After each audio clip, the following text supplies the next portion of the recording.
de começar a organizar seus estudos de astrologia, a sua pergunta deve ser, então vamos lá, né? Vamos entrar aqui na astrologia propriamente. Falei de gestão de tempo, de você, retomando ali, né? Primeiro você prestar atenção no conteúdo, absorve, pratica, revisa, e aí você gerir o seu tempo para que seja possível fazer isso, né? Porque você precisa de espaço, de tranquilidade, ter uma ordem ali no seu cotidiano, e para isso tem a Roda da Vida que pode te ajudar a fazer esse mapeamento. E aí, beleza, já defini um horário, já defini um local, eu já fiz uma avaliação ali da minha vida e tal. Agora, com relação à astrologia, o que é importante você ter em mente antes de começar a organizar os seus estudos astrológicos? Primeira pergunta, para que eu estou estudando astrologia? E isso é para qualquer coisa que vocês façam, que vocês estudem, né? O inglês, para que eu estou estudando inglês? Para que eu estou estudando espanhol? É porque eu quero viajar? E aí eu quero ir lá para a Espanha, eu quero falar com as pessoas sem ser inglês? Eu estou estudando espanhol porque eu quero entender as músicas que eu gosto? Eu estou estudando espanhol porque eu quero melhorar o meu desempenho profissional? Por que é importante você se fazer essa pergunta? Porque quando você chega nessa resposta, você chega na resposta também de qual é o seu objetivo.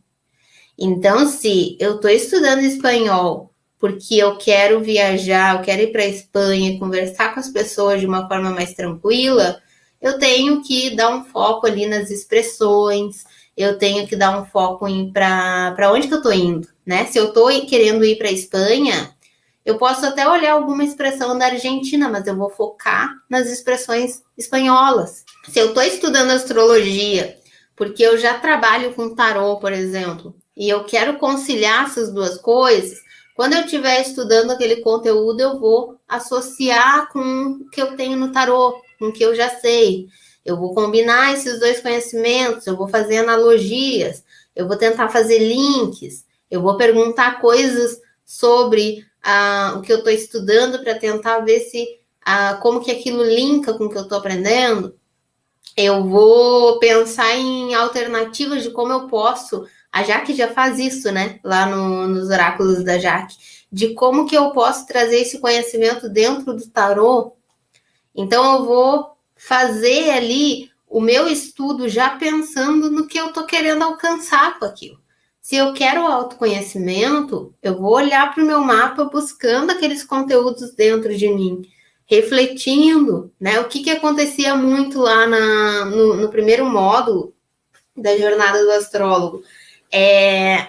Tinha pergunta lá, né, no diário astrológico, como que você lida com Libra no seu mapa? Aí a pessoa colocava lá, Libra tá na 6, a pessoa colocava lá, nas rotinas, nas tarefas e no cotidiano. Tá, eu sei que a casa 6 significa rotinas, tarefas e cotidianos, mas cadê a reflexão? Olha, Libra tá na minha rotina, tarefa e cotidiano. Então, realmente, eu costumo precisar muito desse equilíbrio. Eu gosto muito de deixar os ambientes, né? Quando a gente estudou sobre Libra, a gente viu que Libra está relacionada à beleza. Eu gosto muito de deixar os ambientes decorados do meu jeito. Eu gosto de dar o meu toque. Eu procuro manter um equilíbrio, uma diplomacia com meus colegas. Você fazer essa reflexão, né? Porque eu não quero que vocês me deem a resposta de uma resposta ali pragmática, assim, tá na 6. Então é rotina, trabalho cotidiano. Tá, isso eu sei. Isso qualquer livro vai responder para vocês também. Vocês não precisariam fazer um curso, né, para chegar a essa conclusão, porque qualquer livro, qualquer site vai te dar essa resposta. Mas como que isso está acontecendo na sua vida, né? Se o seu foco é autoconhecimento, você tem que pegar esse conteúdo e trazer para a sua vida. Tinha exercícios, assim, diários astrológicos que eu ficava encantada com a reflexão que a pessoa fazia. Às vezes a pessoa trazia, assim, questões muito profundas, que eu via que ela tinha feito uma reflexão gigantesca ali, né? E tinha olhado para questões muito profundas dela. Acho que foi a Sofia que compartilhou uma vez que ela estava...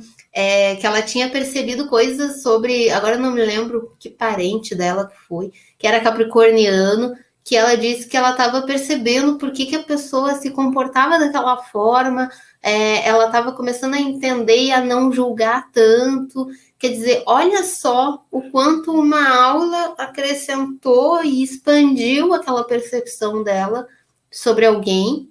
Mas por quê? Porque ela assistiu aquela aula e ela foi aplicar. Peraí, minha mãe é capricorniana, minha avó é capricorniana, meu pai é capricorniano. Deixa eu ver isso daqui atrelado com aquelas atitudes que aquela pessoa teve. Então é por isso.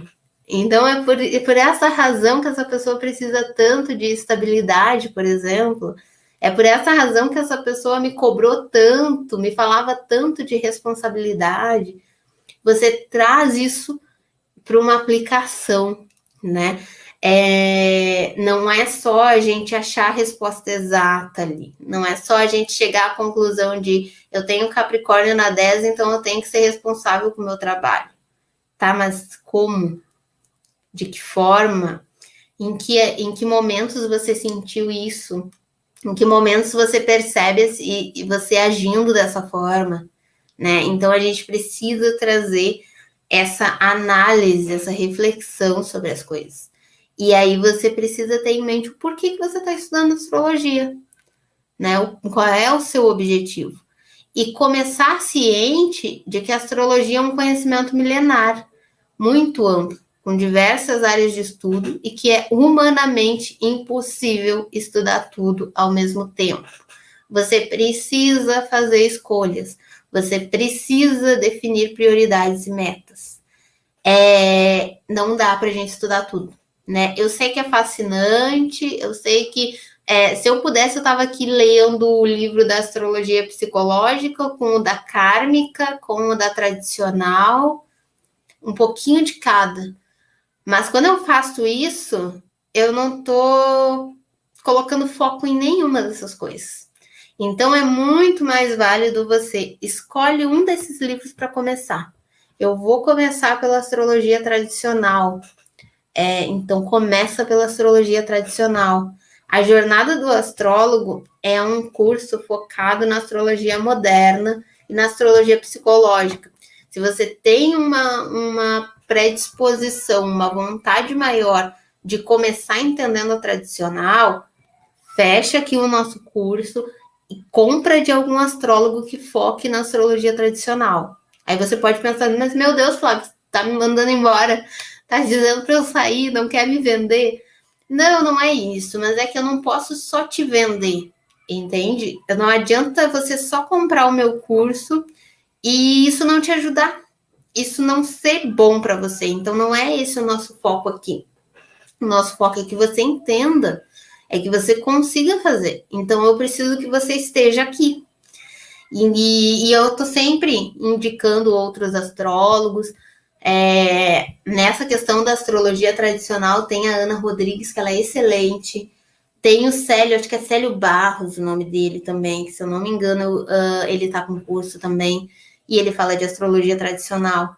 Então, quando eu digo para vocês disso, é porque realmente eu quero que vocês fiquem aqui, né? Se vocês decidirem aprender astrologia com a jornada do astrólogo, que vocês estejam presentes para esse conteúdo, né? Porque ele vai funcionar. Funcionou comigo, funcionou com as alunas da primeira turma, vai estar funcionando com a maioria aqui desse módulo, desse segundo módulo, né? Então vai funcionar com você também. Mas todo mundo que conseguiu aplicar, está conseguindo analisar mapas, e eu que consigo analisar mapa hoje, só consigo porque eu entrei de cabeça nesse formato. Entrei de cabeça em vou estudar aqui essa ordem, vou seguir essa definição, e depois eu começo a pegar as ramificações. Se você tentar abraçar tudo ao mesmo tempo, você não vai dar conta. E aí você tem a impressão de que você está aprendendo mais, porque você está pegando mais coisa, mas, no entanto, você não sai do lugar. Você sente que você não sai do lugar. Então, por quê? Porque nada ali está sendo focado de fato, né? Você não está... vou pegar o idioma de novo. Eu vou lá, eu assisto a Casa de Papel e eu vou lá e eu pego o curso tal, e eu vou lá e eu leio um texto em espanhol, e eu continuo chegando na frente de um espanhol e não conseguindo falar com ele. Por quê? Porque eu não foquei.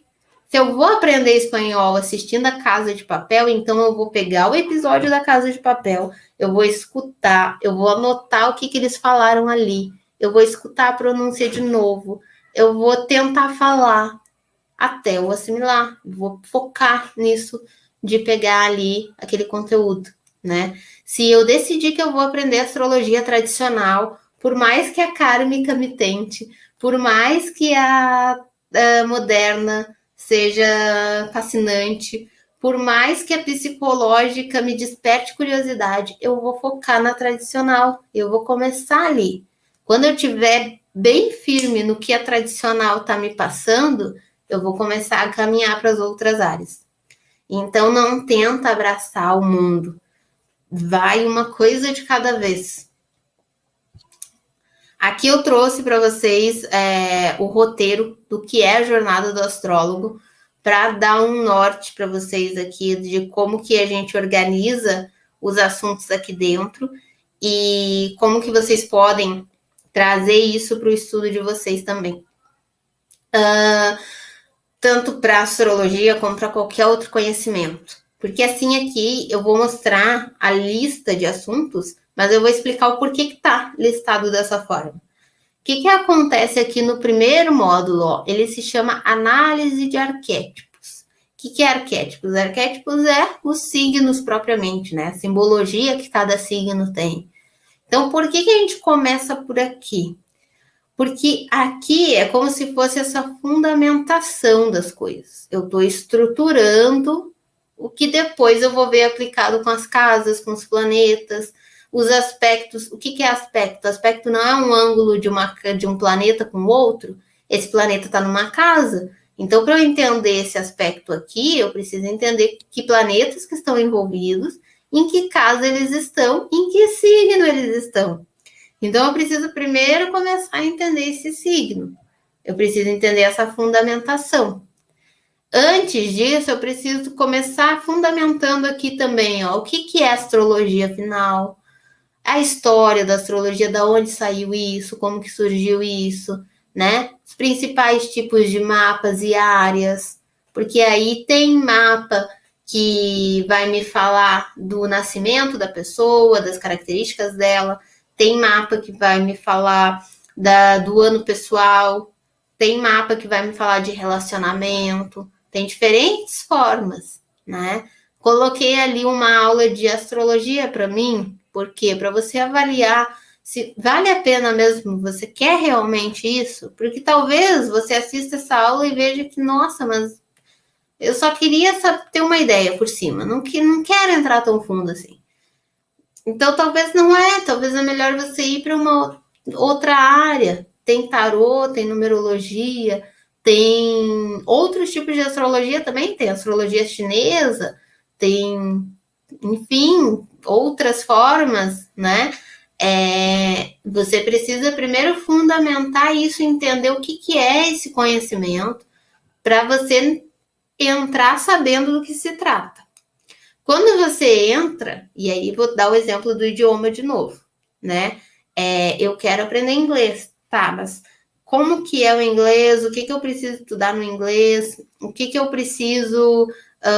quantos sotaques tem? Então, tem o inglês britânico, tem o inglês americano. Quando vocês pegam um livro de inglês, ou normalmente no início dos cursos de inglês, a escola diz assim, olha, aqui a gente foca no inglês americano, aqui a gente foca no inglês britânico.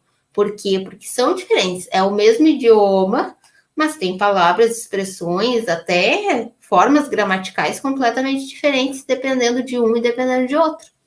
Então, primeiro, fundamenta aquilo que você está estudando. Depois que você fundamentou, aí se preocupa em começar a entender as estruturas. E aí aqui a gente entra nas partes do mapa. Por quê? Porque é importante que você entenda como que esse mapa é formado, tá? E aí aqui já dá margem para várias divagações. Por quê? Por exemplo, vamos pegar o exemplo de mapa astral, né? Eu peguei lá um mapa e aí tem determinadas abordagens que me falam que eu tenho que considerar as casas inteiras. Então, se um signo, o meu ascendente está abrindo em Gêmeos, eu tenho que considerar que a 1 está inteira em Gêmeos, a 2 está inteira no próximo signo, e assim por diante. Tem outras abordagens que vão dizer que não, se essa casa 1 está abrindo a 29 graus de Gêmeos, tem Gêmeos e tem Câncer ali também. Aí eu já começo a me perder. Peraí, o que eu considero? Você precisa ter um foco. Então, primeiro, aqui, por exemplo, na Conscientize, eu vou te falar sempre dos graus. Então, eu vou ser da turma que vai te dizer que se a casa está a 29 graus de Gêmeos, você tem Gêmeos e tem Câncer ali. Então, não divaga muito, não solta e fica tentando ver todos os outros formatos de análise de casa. Se preocupa primeiro em aprender bem esse... Peraí, deixa eu ver, se a Flávia tá falando assim, deixa eu ver como que ela fala que isso daqui funciona. Aí você vai lá e aplica o que eu te falei. Aí você vai lá e pega o mapa do conhecido e vê se aquilo que eu tô te falando se aplica. Aí você vai lá e testa. Lembra de absorver e aplicar. Depois você vai lá e pega os outros formatos. Talvez você vai chegar a uma conclusão que, olha, para aquela pessoa aquilo dali não funcionou. Vai lá e pega outro método, tenta a aplicação de novo. Pega o que eu falo e aplica, estrutura, porque assim você vai estar assimilando. Depois você vai para os outros formatos. Depois você vai para o que é mais amplo. Mesma coisa, eu vou voltar para o exemplo do inglês, né? Eu decido que eu vou aprender inglês americano. Então tá, então eu vou aprender a falar dentro, estava pensando um exemplo aqui, dentro do que os americanos costumam falar. Depois eu vou lá me questionar como que o britânico falaria isso, como que o australiano falaria isso, como que o irlandês falaria, né? Porque chega lá, por exemplo, se eu chegar em Nova York, eles falam assim, eles vão dizer, hey, what's up? Para te perguntar se tá tudo bem, se tá tudo certo. How you doing, né? Tá tudo bem? Tá tudo beleza aí? Será que é how you doing que o britânico fala? Será que é what's up que o irlandês vai falar? Talvez ele tenha uma outra expressão lá para perguntar se tá tudo bem com você. Então, mas imagina se eu chegar aqui e pensar assim, tá, não, vou... A Flávia me disse lá que o americano fala hey, what's up? E aí eu vou ver lá todos os outros, para depois eu seguir para a próxima expressão. Eu vou ficar um tempão pesquisando todos os outros e eu não vou avançar. Então, primeiro aprende ali, né, o que você tem como direcionamento, aprende, se você decidiu seguir a jornada do astrólogo aqui, segue no que a gente está estudando, aplica o que a gente está estudando, questiona o que a gente está estudando e depois você busca o que é externo, para você não se perder nesse mundo de conteúdos. Depois que a gente estudou essas partes, entendeu bem a estruturazinha de cada coisa, aí a gente entra nos elementos. Aqui você já tem um exercício de montagem do mapa. Vai lá, faz a montagem do seu mapa, do mapa do colega, do mapa do conhecido, do mapa do namorado, do fulano, do beltrano. Aplica. Aí entra nos elementos. Por que nos elementos e nas qualidades? Né? Porque esses signos que a gente vai estudar, eles estão dentro de um certo fluxo, que são as qualidades, eles estão dentro de uma certa energia, que são os elementos. Então, primeiro eu estou te dando o que esses elementos, essas qualidades significam, para depois eu te mostrar os signos, né? Então, primeiro a gente estuda lá no inglês o verbo to be. Por quê? E todo mundo acha um saco estudar o verbo to be, né? Inevitavelmente. Pode pegar 20 professores. Eles vão, nos primeiros, as primeiras aulas ali, eles vão tocar no assunto do verbo to be. Por quê? Porque o dito do verbo to be é estrutural para várias outras coisas. Não tem como eu fugir. Eu posso fugir por um tempo, mas eu vou começar a estruturar uma frase com vocês em inglês, eu vou precisar do verbo to be. Então, aqui é a mesma coisa, a gente pode fugir por um tempo dos elementos, das qualidades, mas em algum momento vocês vão ter que entender isso daqui para a gente poder seguir lá para os outros. Então, a gente começa pelos elementos, pelas qualidades, para a gente entrar nos signos. Quando a gente entra nos signos, a gente fala de cada um desses signos. E aí, o que é comum? Vocês começarem, eu dou uma prévia ali dos planetas e das casas, mas eu sempre falo, foquem nos signos aqui. E aí vocês começam a me trazer casa, me trazer planeta, e a regência, e não sei o quê, e a Lilith. E aí eu tenho que estar o tempo todo aqui trazendo a cabecinha de vocês de volta. Volta, foca, volta, foca. Por quê? Porque imagina lá, a gente está estudando to be lá. Aí a gente está aprendendo I am, you are, he is. E aí começa lá. Peraí, e o present perfect? E o futuro, que o inglês tem isso, né? O futuro simples, o futuro perfeito, o presente perfeito e não sei o quê. A gente não vai conseguir sair do lugar. Eu preciso que vocês entendam os signos bem para a gente poder ir para o restante, né?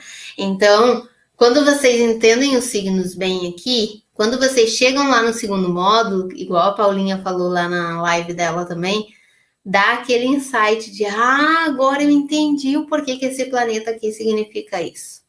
Mas vocês não vão ter esse insight se vocês quiserem trazer os planetas já para cá, enfiar a qualquer custo aqui o planeta, porque não vai dar certo. Quando a gente estrutura e aprende bem o verbo to be, chega lá no present perfect, que é o mais avançadinho, vocês entendem, então esse verbo auxiliar aqui é auxiliar por causa disso. Agora, se vocês tentarem trazer o present perfect antes de aprender o verbo to be, a coisa vira um bolo, e daí é por isso que a gente não sai do lugar. Depois que a gente estudou os signos, daí a gente vai para os eixos, né? Os opostos complementares. Vamos combinar esses signos, entender como que eles se conversam. Então, aí você começa a fazer combinações, né? Depois que entendeu o to be, começa a trazer outros verbos. Deixa eu ver como que eu falo, o to be é ser ou estar, né? Deixa eu ver como que eu falo ter, como que eu falo falar, escrever, anotar, e assim você vai ampliando. Depois, no segundo módulo lá, a gente entra em casas e planetas. Aí vocês pegam esses planetas aqui e vocês já vão ter toda essa base. Então, o que é um planeta na qualidade imutável? O que é um planeta no signo de Libra? O que é um planeta social num signo de Libra? O que é um planeta transpessoal num signo de Libra? Vocês entram nas casas, vocês começam a fazer estudos de caso, né? O que são estudos de caso? Por isso que é importante isso daqui estar bem solidificado, porque aqui vocês vão já trazer para uma prática e vocês já vão trazer para aplicação em um mapa de uma forma mais completa. Então, eu vou trazer um probleminha lá, vou criar uma situação fictícia para vocês colocarem em prática aquilo que a gente estudou até aqui. Aí vocês finalizam tendo uma aulinha de introdução dos aspectos, né? Depois de fazer 12 estudos de caso aqui, vocês finalizam com uma aulinha de introdução aos aspectos, porque aí aqui no terceiro módulo, sim, a gente consegue entrar nos aspectos. Vocês já sabem bem o que é signo, vocês já sabem bem o que são casas e planetas, e aí esses aspectos não se tornam aquela coisa, meu Deus do céu, que complicado. Não é complicado aspecto na realidade, mas é um assunto que sim dá muito pano para manga e aí as pessoas se perdem. Vou trazer de novo um exemplo de idioma. Quando a gente estuda lá o inglês e tem o tal do presente perfeito, do present perfect, se você falar present perfect para uma pessoa que já estudou inglês, ou que está tentando aprender isso, ela vai te falar que ela tem quase que trauma com essa história de present perfect. Por quê? Porque parece uma coisa gigantemente difícil. Parece que, meu Deus, começa que a gente não tem no português, né? Não tem presente perfeito no português. Então a pessoa pensa assim, meu Deus, é um negócio que eu nem no português tenho, eu não vou conseguir entender, vai ser uma complicação sem fim. E aí a pessoa vai lá e aí ela tem assim, ó, é o verbo auxiliar com o passado particípio com não sei mais o que, e aí a pessoa fica, o quê? É verbo o quê? É passado o quê que eu tenho que misturar e é aplicado quando? Quando ela entra muito nessas questões gramaticais e fica muito ali naqueles termos técnicos, o present perfect vira um bicho de sete cabeças. E é a mesma coisa com os aspectos aqui. Se você ficar muito ali, mas o aspecto acontece quando o planeta está no elemento tal, na qualidade tal, no ângulo não sei das quantas, e aí ele pode ser separativo, ele pode ser partil, ele pode...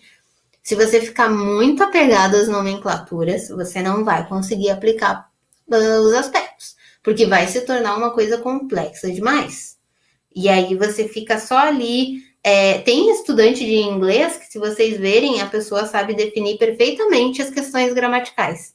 Ela sabe falar que o present perfect é a junção de um verbo auxiliar com o particípio, mais adicionado o adjetivo substantivo. Tá, ela sabe definir perfeitamente como aquilo funciona. Ela sabe colocar na prática? Aí ela se enrola toda no colocar na prática. Por quê? Porque ela ficou pegada demais aquelas nomenclaturas e ela não colocou aquilo para funcionar. Tem um professor aqui de inglês, que ele é bem conhecido aí no YouTube. Quem já tentou aprender idiomas certamente conhece ele, que é o Mairo Vergara, que ele ensina inglês dizendo assim, ó, esquece a questão gramatical, por exemplo, esquece por enquanto isso. Pega e se concentra em aprender a frase. E é a mesma coisa que eu vou dizer para vocês lá no terceiro módulo. Esquece essas nomenclaturas complexas. Vamos entender como que o aspecto funciona aqui.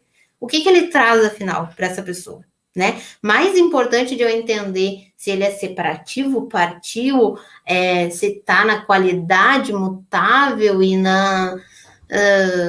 sabe, com a regência do fulano, do Beltrano, é eu entender o que esse aspecto aqui faz na vida da pessoa. É eu conversar com ela e dizer assim, olha só, tem uma oposição no teu mapa aqui. Como que é essa questão de Libra e Áries para ti? Como que isso está funcionando? Vocês precisam aplicar? Então, não se apeguem às nomenclaturas, à complexidade técnica, sem antes aplicar. Depois, se você quiser saber, da mesma forma o Present Perfect, né? Primeiro entende quando que a gente usa esse negócio afinal. Pega uma frase lá de exemplo e entende quando que você usa. Depois, se você quiser saber que tem lá o verbo auxiliar e não sei mais o que, não sei mais o que, aí tudo bem. Aí é uma informação adicional. Mas o importante é você saber como aquilo funciona, né?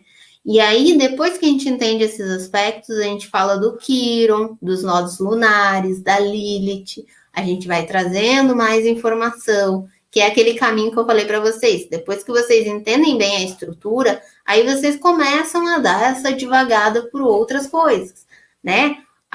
Os nodos lunares é uma questão kármica, não é uma questão que... Não adianta vocês, antes de pegar signo e entender a fundo o signo, vocês quererem entender nodos lunares. A missão da vida da pessoa é desenvolver Áries. Tá, mas você sabe? Aí você diz para ela assim, desenvolver Áries, então você tem que desenvolver autonomia.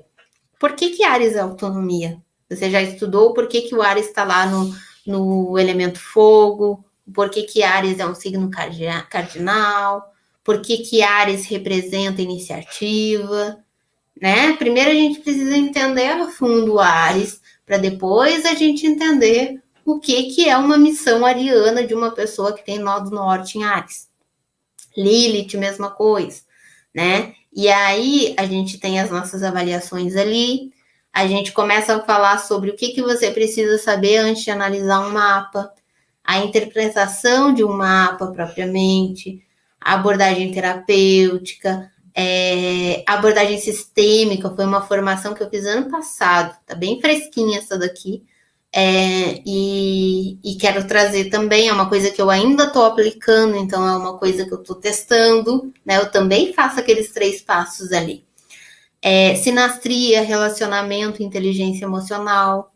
Antes de você se propor a fazer uma sinastria, você precisa entender algumas coisas que a própria pessoa que está querendo essa sinastria precisa ver no mapa dela, às vezes. Às vezes ela chega querendo, eu quero conquistar o fulano. Eu preciso do fulano, eu quero fulano na minha vida. Você precisa ter inteligência emocional suficiente para dizer para essa pessoa, olha, vamos dar uma olhadinha no seu mapa, vamos ver por que você quer tanto fulano, sabe? Às vezes o fulano não quer, a pessoa tá lá querendo fazer a sinastria porque ela quer, porque quer aquela pessoa. E a questão é muito mais ela, com a segurança dela, do que ela tá projetando naquela pessoa, do que conquistar a pessoa em si, né? Os trânsitos, a revolução solar, e a gente termina fazendo uma avaliação aplicada. Então, vocês percebem que todo o trajeto, o tempo todo tem conteúdo e aplica, conteúdo e aplica. E no final a gente ainda fecha com uma avaliação completa. Ou seja, vocês vão pegar, é quase um TCC mesmo. E aí vocês veem que isso se aplica a outras áreas, porque em outras áreas, outros estudos, na faculdade a gente tem TCC. Por que a gente tem TCC? Será que é só para a gente publicar um artigo lá e ficar bonito? Não, é porque você precisa mostrar que você assimilou tudo aquilo que foi estudado, né? Então eu preciso agora, no final da minha faculdade de História, eu preciso mostrar que, olha só, eu fiz todas essas matérias e dessas matérias eu consigo elaborar um artigo e comprovar que eu assimilei aquilo. Aqui é a mesma coisa, só que o nosso artigo, o nosso TCC, é um mapa, é vocês conseguirem fazer um mapa completo. Então, a gente fecha aqui fazendo essa prática geral, essa revisão, porque montar um mapa completo não deixa de ser uma revisão de tudo que a gente foi aprendendo aqui, né? Alinhar, fazer um TCC não deixa de ser uma revisão. Eu precisei citar fontes eu tratei de questões didáticas, né? Eu precisei citar fontes da onde que eu fui estudar didática, da onde que eu fui estudar a questão de história do Brasil. Eu precisei trazer as minhas fontes aqui, vocês vão precisar revisar também os assuntos que vocês estudaram aqui, para fechar esse mapa. Então, aqui a gente vai fazendo uma jornada mesmo, mas os 3 grandes passos estão aqui. Aprende, absorve o conhecimento, absorveu, pratica, praticou, revisa, volta e começa o ciclo de novo. E assim você vai assimilando melhor as coisas.